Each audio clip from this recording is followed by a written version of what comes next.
আসসালামু আলাইকুম প্রিয় প্রবাসী ভাইয়েরা, আশা করি ভালো আছেন। মহান আল্লাহ তাআলার অসীম দোহায় আমিও ভালো আছি। তো আজকে একটা আপডেট নিউজ, সেটা হচ্ছে হাই কমিশন থেকে অলরেডি একটা ঘোষণা দিয়েছে, যেই সকল ভাইদের এমআরপি পাসপোর্টের সাথে জন্ম সনদ অথবা ন্যাশনাল আইডি কার্ড মিল নাই, তাদের জন্য এই ভিডিওটা খুবই গুরুত্বপূর্ণ হবে।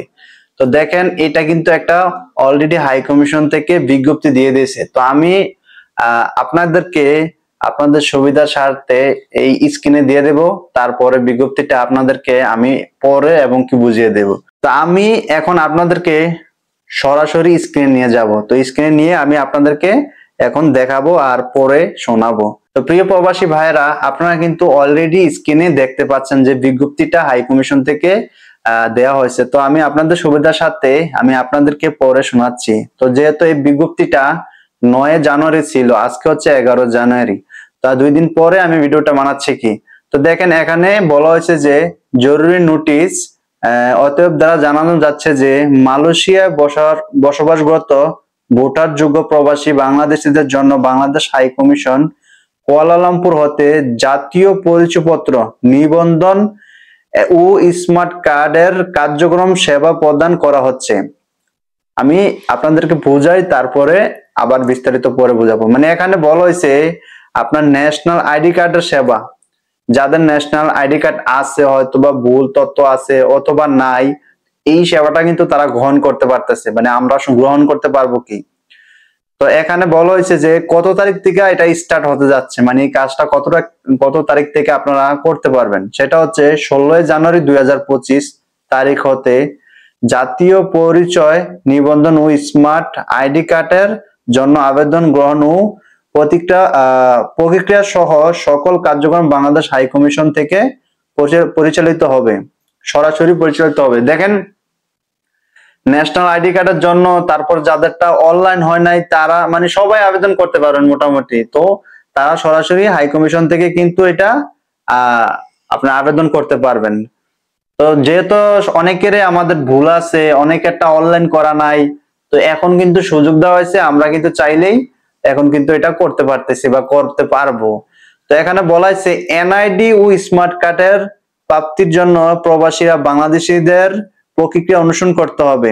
মানে তাদের যে প্রক্রিয়া আছে ওই প্রক্রিয়া অনুসরণটা অবশ্যই করতে হবে। প্রথমে বলা হয়েছে যে জাতীয় পরিচয়পত্র নিবন্ধনের জন্য আবেদন প্রক্রিয়া।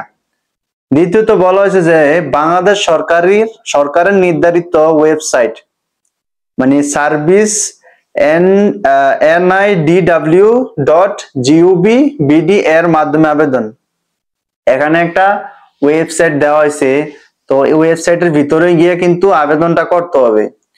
এরপরে বলা হয়েছে প্রবাসী নাগরিকদের অনলাইনে রেজিস্ট্রেশনের জন্য সঠিক মোবাইল নম্বর ব্যবহার করতে হবে। দেখেন, অনেকে আমরা পাসপোর্ট এরপরে বিভিন্ন অনলাইনের কাজ করে থাকি, মানে আমরা যেটা জানি না, তো অন্যজনের নাম্বার দিয়ে থাকি আমরা। তো এখানে বলা হয়েছে একদম সঠিক নাম্বার ব্যবহার করতে হবে।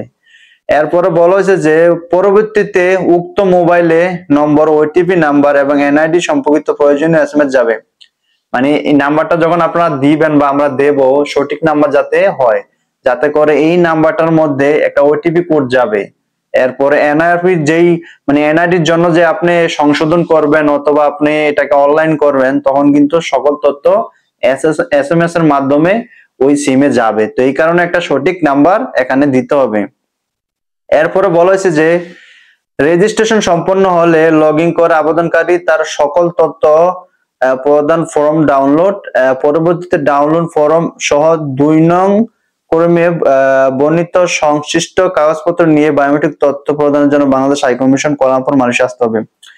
এখানে কিন্তু সরাসরি হাই কমিশনে গেলে কিন্তু জিনিসটা হবে না। তো যে কোনো, তো এখানে আপনার যেমন আমরা বাংলাদেশে অনেক দোকান আছে কম্পিউটারের, তো ওখানে যে কোনো যারা বুঝে কি মোবাইল দিয়ে হয়তো বা করা যাবে এটা, তো যে কোনো কারোর মাধ্যমে কিন্তু এটা আবেদনটা করতে হবে। তো এখানে কিন্তু আমি ওয়েবসাইটের নামটা অলরেডি বলে দিছি। ওই ওয়েবসাইটের ভিতরে যাওয়ার পরে আপনাকে এখানে যে কাজগুলো আছে এগুলা কমপ্লিট করে তারপরে যে একটা ফর্ম থাকবে, মানে ওই ফর্মটা নিয়ে আপনি সরাসরি হাই কমিশনে যেতে হবে। তারপরে বলা হয়েছে যে হাই কমিশনে যাওয়ার পর আপনার অথবা নিবন্ধন ব্যক্তিগত এনআইডি অনলাইন অ্যাকাউন্টে লগ ইন করতে এনআইডি কার্ডটি ডাউনলোড মোড ব্যবহার করতে হবে।